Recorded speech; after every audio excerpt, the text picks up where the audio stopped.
नमस्कार. मी अमोल गोरे. माझ्यासोबत संदीप सर आणि सुरेश इसावे ट्रेकिंग पर्यटन ग्रुप पुणे मधले आहोत आम्ही.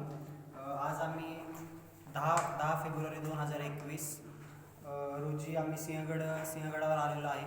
आणि जिथं आम्ही उभा आहे ते आहे घोड्याची पागा आहे. आणि घोड्याची पागा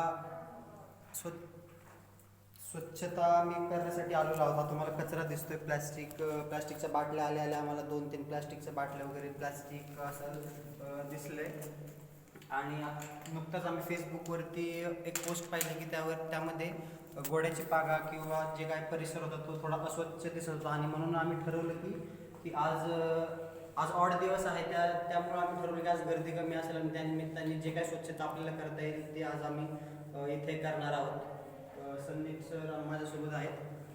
नमस्कार. सर्व पर्यटकांना किंवा या ठिकाणी येणाऱ्या सर्व पुणेकरांना या ठिकाणी मी विनंती करत आहे की या ठिकाणी किल्ल्यावरती बऱ्याच ठिकाणी या ठिकाणी डस्टबिन मांडलेले आहेत किंवा या ठिकाणी अत्यंत असा घाणेरडा वास येत आहे. या ठिकाणी स्वच्छतागृहसुद्धा या ठिकाणी MTDCची किंवा या ठिकाणी बऱ्यापैकी उपलब्ध असताना सुद्धा काही पर्यटक या ठिकाणी या घोड्याच्या बागेमध्ये येऊन स्वच्छता करत आहेत. खरं तर हा पुण्याचा अभिमान असणारा किल्ला सिंहगड आपण सर्वांचं कर्तव्य आहे की आपण तो स्वच्छ ठेवला पाहिजे. म्हणून या स्वच्छता मोहिमेचाच भाग म्हणून या ठिकाणी ट्रेकिंग पर्यटन आज या ठिकाणी घोड्याची पागा या ठिकाणी स्वच्छता करत आहे. धन्यवाद.